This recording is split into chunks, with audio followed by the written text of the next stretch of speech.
Shalom Bapak Ibu Saudara-saudara kekasih dalam nama Tuhan kita Tuhan Yesus Kristus. Dan selamat bertemu kembali di YouTube saya, Pendeta Rudolf H. Pasaribu Channel. Dengan dan lewat channel ini, saya komit untuk senantiasa menyebarkan pengajaran firman Tuhan. Karena saya percaya berlandaskan Yesaya pasal 55 ayat 11 bahwa firman Tuhan yang saya dan Bapak Ibu Saudara-saudara semuanya juga ikut sebar lewat apapun, termasuk lewat video ini, tidak akan kembali dengan sia-sia, tetapi akan bekerja sendiri lewat kuasa dan berkat urapan Roh Kudus. Mari Bapak Ibu Saudara-saudara semuanya, saya ajak membantu saya menyebarkan pengajaran firman Tuhan khotbah di Pertangyangan Minggu ke-21 sesudah Trinitatis 24 Oktober 2021. Terambil dari Surat Kiriman kepada orang Ibrani pasal 13 ayat 1 sampai dengan ayat 3. Dan bacaan dari kitab Ulangan pasal 24 ayat 17 sampai dengan ayat 18 dikatakan topik atau tema hidup rukun dengan sesama. Dalam bahasa Batak disebutkan manoktong marholong ni roha di dongan. Saya baca untuk kita, mari Bapak Ibu dan saudara-saudara semuanya, simaklah pembacaan firman Tuhan berikut ini. Judul perikop Ibrani pasal 13 mulai dari ayat 1 sampai dengan ayat 25 dan khotbah kita dari ayat 1 sampai dengan ayat 3 adalah nasihat dan doa selamat. Peliharalah kasih persaudaraan. Jangan kamu lupa memberi tumpangan kepada orang, sebab dengan berbuat demikian, beberapa orang dengan tidak diketahuinya telah menjamu malaikat-malaikat. Ingatlah akan orang-orang hukuman, karena kamu sendiri juga adalah orang-orang hukuman. Dan ingatlah akan orang-orang yang diperlakukan sewenang-wenang, karena kamu sendiri juga masih hidup di dunia ini. Bapak Ibu dan saudara-saudara, khotbah kita di Pertangyangan Minggu ke-21 sesudah Trinitatis 24 Oktober 2021 ini berbicara tentang memelihara persaudaraan dan hidup topang menopang. Dihubungkan dengan topik atau tema minggu hidup rukun dengan sesama. Manoktong marholong ni roha di dongan. Mungkin kita pendengar khotbah ini belum lupa tentang kondisi hidup jemaat penerima surat Ibrani ini.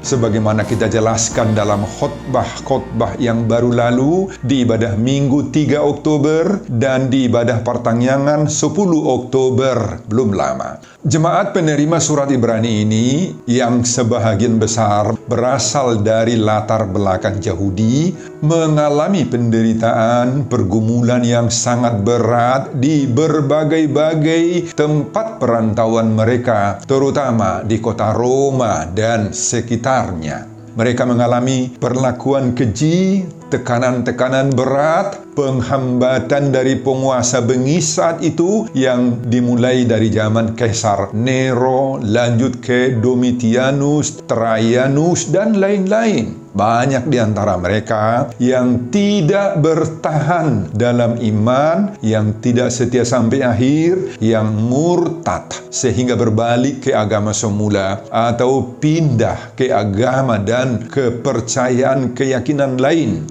Akibat dari keadaan ini maka iman jemaat ini merosot, tidak dewasa. Persaudaraan sesama jemaat itu terganggu. Timbul prasangka buruk sesama mereka, ada gap, saling mencurigai, tuduh-menuduh, suasana perasaan yang saling kasih mengasihi sesama jemaat itu rusak Bapak Ibu.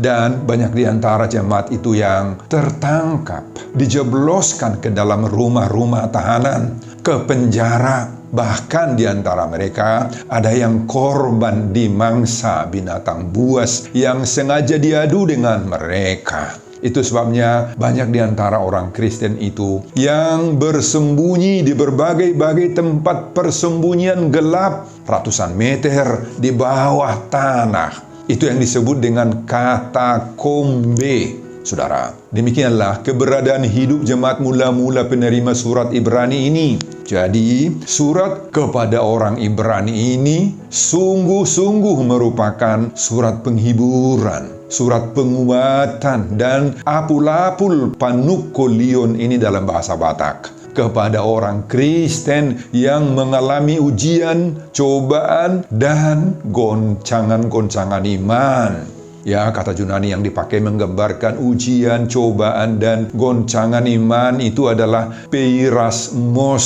Peirasmos itu uap yang panas di dalam ketel. Seperti itulah gambarannya, trial dalam bahasa Inggris. Testing, kata peirasmos ini menunjuk kepada berbagai-bagai bentuk ujian iman, cobaan, ancaman yang panas terhadap keamanan, hingga menghadapi persekusi atau kematian secara martir. Saudara, jadi surat Ibrani ini adalah surat yang sungguh-sungguh memberi dorongan, semangat, motivasi, sukacita yang dalam bahasa Batak tadi kita sebutkan, panukolion, apul-apul kepada orang atau jemaat yang tergoncang imannya. Surat inilah juga yang sungguh-sungguh mendorong jemaat itu mengembalikan rasa persaudaraan yang saling mengasihi di antara mereka yang selama ini sudah mulai retak, suam-suam kuku, sudah banyak yang egois, mementingkan keselamatan diri sendiri, sebagaimana kita temukan dalam perikop nats khotbah kita di pertanyaan minggu ke-21 sesudah Trinitatis ini, agar supaya dalam hati dan perilaku jemaat itu lahirlah kembali rasa saling membantu, rasa topang menopang, saling mendoakan, saling memberi perhatian kepada saudara-saudara, terutama yang berada di penjara, yang menghadapi binatang-binatang buas pemangsa, atau menunggu persekusi mati. Saudara, apa isi dorongan penulis surat Ibrani ini kepada jemaat yang sedang tergoncang dalam segala hal itu? Pada ayat 1 dikatakan, peliharalah kasih persaudaraan. Penulis surat Ibrani ini memberikan penekanan khusus kepada jemaat itu agar setiap jemaat itu mau hidup dalam kasih persaudaraan. Pada ayat 2 dikatakan, janganlah kamu lupa memberi tumpangan kepada orang, sebab dengan berbuat demikian, beberapa orang dengan tidak diketahuinya telah menjamu malaikat-malaikat. Jadi, kasih persaudaraan sebagaimana pada ayat 1 tadi harus terbukti. Tidak boleh hanya teori, kata-kata manis saja, lip service, ucapan manis di bibir saja semata-mata. Harus terbukti. Buktinya adalah kesediaan jemaat itu memberi tumpangan. Dan tumpangan kepada orang yang butuh ini seperti menjamu malaikat-malaikat digambarkan. Kemudian pada ayat 3 disebut, penulis surat Ibrani juga mendorong jemaat penerima surat ini agar mengingat orang-orang hukuman dan orang-orang yang diperlakukan sewenang-wenang. Karena iman mereka dihukum, dipenjarakan, diperlakukan sewenang-wenang. Inilah juga bukti kedua bahwa jemaat itu hidup dalam ikatan kasih persaudaraan. Ikatan kasih persaudaraan ini dalam bahasa Yunani disebut Philadelphia. Jangan lupa kepada saudara-saudara kita yang sedang menjalani hukuman karena imannya, dan orang-orang yang diperlakukan sewenang-wenang karena mengikut Yesus Kristus dengan sungguh-sungguh. Saudara, itulah isi keseluruhan khotbah kita di pertanyaan minggu ke-21 sesudah Trinitatis 24 Oktober 2021. Apa pelajaran dari khotbah ini yang berbicara tentang memelihara persaudaraan dan hidup topang menopang, dihubungkan dengan topik atau tema minggu, hidup rukun dengan sesama, manoktong marholong niroha didongan. Bagaimana agar kita bisa hidup rukun dengan sesama seperti pesan topik minggu ini? Pertama, pelihara dan rawatlah kasih persaudaraan yang kuat. Ayat 1. Saudara, inilah ajakan pertama dari penulis surat Ibrani dalam nats khotbah kita ini. Sebagaimana ayat 1 yang mengatakan, peliharalah kasih persaudaraan. Saudara, dalam Alkitab bahasa Yunani, kedua kata kasih dan persaudaraan ini disatukan dalam satu kata, yakni Philadelphia. Berasal dari dua kata, phileo, yaitu friend, teman, kawan, dan adelphos, brother, saudara yang memiliki ikatan dengan kita, baik ikatan darah, ikatan marga, ikatan suku, ikatan agama, dan ikatan lainnya. Kata Philadelphia ini menggambarkan kasih yang sungguh-sungguh tanpa melihat rugi laba. Ada ikatan yang tulus membuat kita satu, tidak terpisahkan dengan yang lain. Kasih seperti inilah yang dipesankan oleh Tuhan lewat penulis surat Ibrani ini, yang harus dipegang teguh, dipelihara, dirawat oleh orang-orang Kristen Ibrani ini, dan tentunya juga yang harus kita dimiliki oleh semua warga gereja, anggota-anggota jemaat umat Tuhan, orang-orang percaya di semua tempat di muka bumi ini. Saudara, tentunya tugas memelihara dan merawat kasih persaudaraan ini bukan sesuatu yang mudah diwujudkan, toh. Nggak mudah ini Bapak, Ibu, dan saudara-saudara. Kenapa?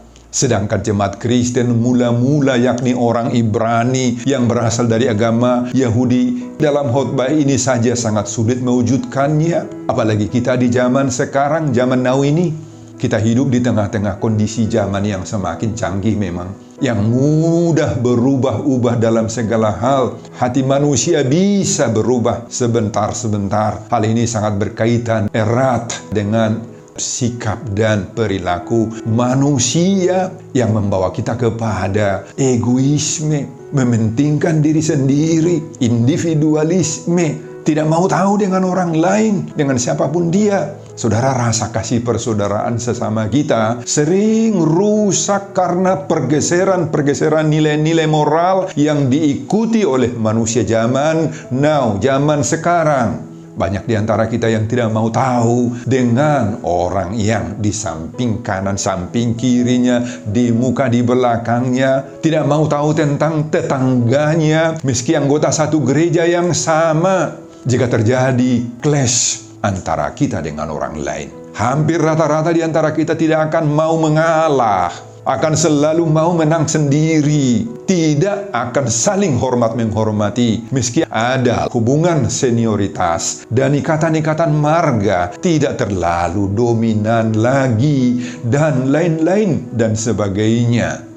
Oleh pengaruh perkembangan zaman, orang lebih suka menggunakan HP, laptop, sibuk berhubungan online di medsos daripada komunikasi langsung, berbicara langsung, ramah tamah dengan seseorang yang lain. Saudara, semua ini sangat-sangat merusak tali kasih persaudaraan kita di zaman now, di zaman sekarang ini. Ini membuat umat Tuhan kehilangan tali kasih dan ikatan kasih persaudaraan sebagaimana dialami oleh jemaat Kristen orang Ibrani penerima surat ini. Nah, tetapi khotbah ini menyadarkan kita sekarang, Bapak, Ibu, dan saudara-saudara, bahwa tugas semua orang percaya itu di sepanjang zaman adalah untuk memelihara, merawat tali kasih persaudaraan yang kuat dengan semua orang. Sekali lagi, dengan semua orang. Jadi tali kasih persaudaraan itu tidak terbatas hanya dengan mereka-mereka yang satu marga dengan kita, satu suku dengan kita, satu darah dengan kita, satu gereja dengan kita, atau satu aliran dogma yang sama dengan kita. Tidak, bahkan di luar itu semua, ikatan kasih persaudaraan harus kita pelihara dengan semua orang, tanpa memandang muka, tanpa memandang darah, tanpa bahkan memandang persamaan agama, keyakinan. Sama seperti Yesus yang menganggap bahwa setiap orang adalah saudaranya. Dalam Lukas pasal 8 ayat 21, Yesus mengatakan, "Ibuku dan saudara-saudaraku ialah mereka yang mendengarkan firman Allah dan melakukannya." Saudara, persaudaraan yang sejati bagi Yesus adalah mereka yang mendengarkan dan melakukan kehendak Allah. Jadi firman Tuhan itu yang menjadi ukurannya. Saudara, mari kita bangun tali kasih persaudaraan seperti ini yang tidak memandang muka. Dan dengan mengembangkan adanya saling memperdulikan, mengembangkan perasaan yang tidak memandang muka, dengan mengembangkan keinginan untuk saling memperdulikan, saling menjagalah di antara kita, saling menghormati, dan saling menghindarkan sumber-sumber yang mengarah kepada konflik yang bisa merusak ikatan tali kasih persaudaraan sesama kita. Amin, Bapak, Ibu, dan saudara-saudara. Amin. Bagaimana agar kita bisa hidup rukun dengan sesama? Kedua, rela memberi tumpangan. Ayat 2. Inilah buah pertama dari adanya ikatan tali kasih persaudaraan yang sudah kita bangun sebagaimana pada ayat 1. Rela dengan sukacita memberi tumpangan. Itu buah pertama. Pada ayat 2 ini ditulis, "Jangan kamu lupa memberi tumpangan kepada orang." Saudara, biasanya tumpangan itu dibutuhkan oleh orang-orang yang sedang terjepit. Orang yang seperti ini keadaannya memang sangat-sangat membutuhkan, memerlukan tumpangan. Untuk itulah Tuhan bersabda lewat penulis surat Ibrani ini, "Jangan kamu lupa memberi tumpangan kepada orang." Saudara, Tuhan berpesan agar para pengikut Kristus itu mau membuka pintu hatinya, pintu rumahnya untuk memberi tumpangan bagi mereka yang keadaannya sedang terjepit. Saudara, orang-orang Kristen di zaman surat ini ditulis, banyak yang terjepit. Kondisi hidup mereka tidak aman, mereka dikejar-kejar, dibantai, mereka harus melarikan diri, mereka butuh tempat penginapan, tumpangan, karena mereka itu berpindah-pindah dari satu tempat ke tempat yang lain yang lebih aman. Itu sebabnya penulis surat Ibrani ini mengingatkan agar orang Kristen itu janganlah lupa kiranya memberi tumpangan. Saudara, inilah gambaran betapa banyaknya orang yang mengalami kesulitan, ancaman, yang merasa terganggu, merasa tidak aman, dan membutuhkan tumpangan bahkan di saat sekarang ini. Mereka itu butuh bantuan, mereka itu butuh uluran tangan, mereka itu butuh campur tangan daripada orang-orang lain. Karena apa? Karena mereka itu keadaannya sedang terjepit. Sedang terjepit mereka. Saudara, disinilah kehadiran dan kesediaan kita sangat-sangat dibutuhkan oleh mereka-mereka yang sedang terjepit itu. Mereka butuh kesediaan kita untuk menolong mereka, untuk ikut menyelesaikan masalah mereka, pergumulan mereka, dan memberi dukungan serta perlindungan yang aman bagi mereka. Mereka butuh waktu kita.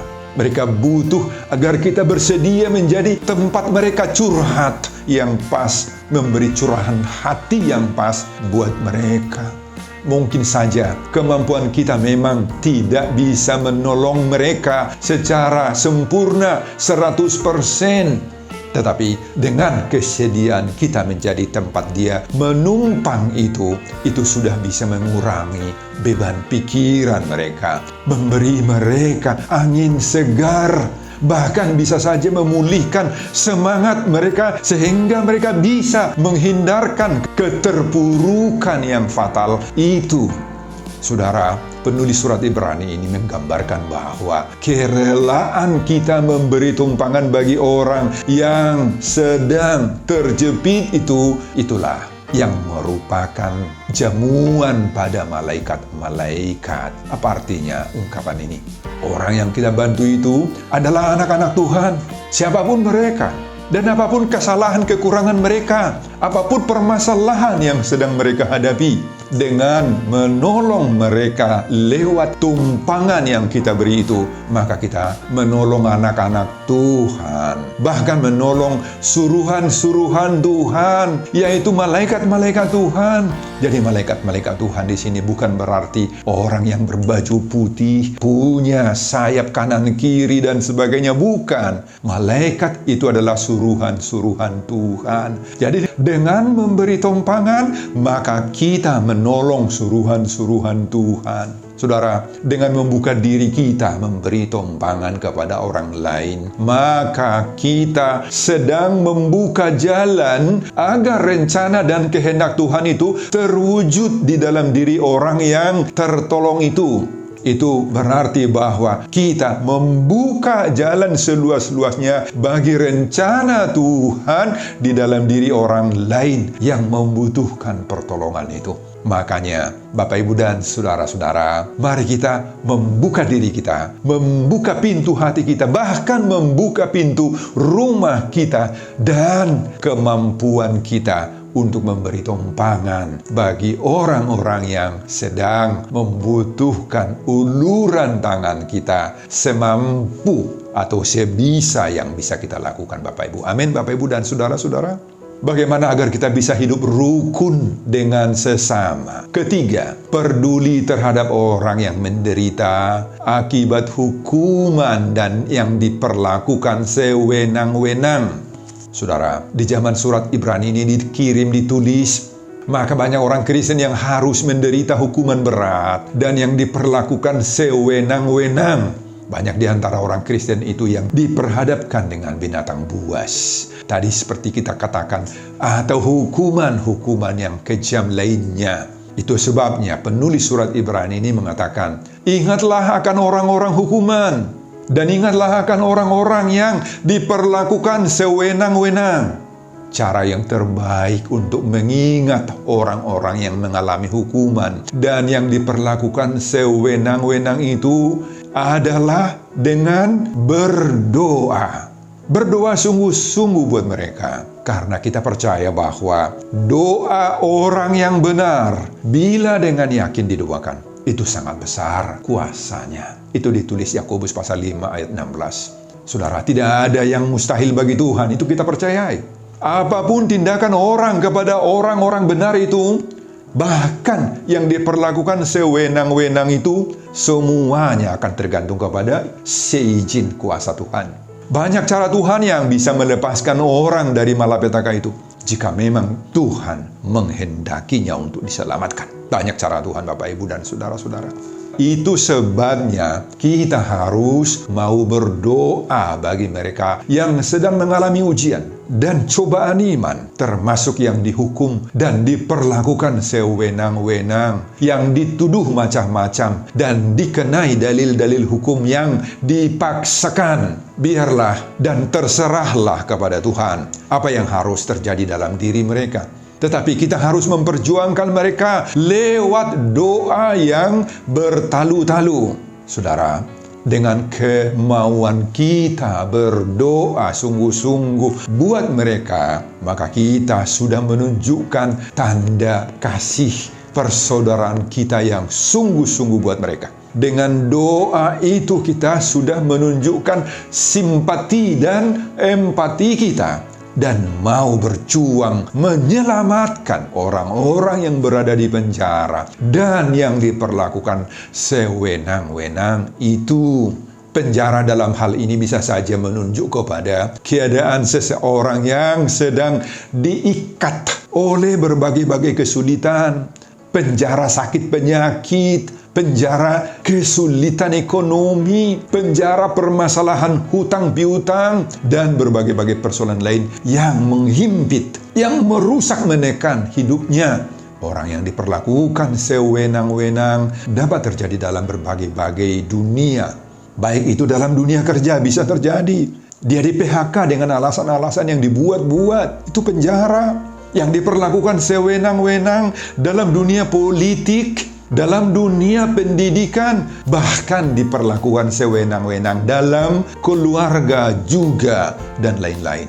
Saudara, mari kita tunjukkanlah solidaritas kita kepada saudara dalam Yesus, supaya mereka bisa kuat, supaya mereka bisa menghadapi semua dakwaan, cobaan, ujian, bahkan penderitaan akibat dipenjarakan. Itu, saudara, inilah bukti kasih kita terhadap sesama, yaitu dengan menunjukkan tindakan nyata sebagaimana diajarkan oleh Yesus pada Matius 25 ayat 40, bahwa segala sesuatu yang kamu lakukan untuk salah seorang dari saudara-saudaraku yang paling hina ini, kamu telah melakukannya untuk aku. Itu ucapan Yesus. Jadi kasih dan persaudaraan kita itu bukan hanya slogan lagi, bukan hanya lip service lagi, manis di bibir saja, hanya teori belaka, tetapi sudah nyata dalam praktek, dalam sikap, tindakan, dan perbuatan nyata kita. Jadi jangan pernah menutup mata kita terhadap saudara-saudara kita yang sedang menderita, apapun penderitaan dia. Nah, dengan demikian kita bisa merealisasikan seruan minggu ke-21 sesudah Trinitatis 24 Oktober 2021 yang berbicara tentang memelihara persaudaraan dan hidup topang menopang, dihubungkan dengan topik atau tema minggu hidup rukun dengan sesama, manok tong marholong ni roha didongan. Sebelum saya mengakhiri khotbah ini, kembali saya mengajak Bapak, Ibu, dan saudara-saudara untuk membantu saya menyebarkan pengajaran firman Tuhan khotbah di pertanggungan minggu ke-21 sesudah Trinitatis 24 Oktober 2021, terambil dari kitab Ibrani pasal yang terakhir, pasal 13 ayat 1 sampai dengan ayat 3 ini. Agar kita sungguh-sungguh merealisasikan hidup rukun dengan sesama. Manok tong marholong ni roha didongan termotivasi lewat khotbah ini. Simak juga video-video khotbah saya yang lain agar Bapak dan Ibu, saudara-saudara memiliki sentuhan dan pemahaman rohani yang semakin diperkaya terus. Buka di YouTube saya, Pendeta Rudolf H. Pasaribu Channel. Selamat mengikuti ibadah pertanyaan di rumah masing-masing buat kita semuanya. Tuhan Yesus memberkati kita. Salam Horas. Amin. Bapa, terima kasih untuk firman-Mu ini. Berkatilah firman-Mu ini. Berkatilah setiap jemaat yang mendengarkan khotbah atau firman ini. Berkati jugalah Tuhan hamba-Mu dalam persiapan khotbah berikutnya, dan semuanya saya peruntukkan demi kemuliaan kebesaran nama Tuhan.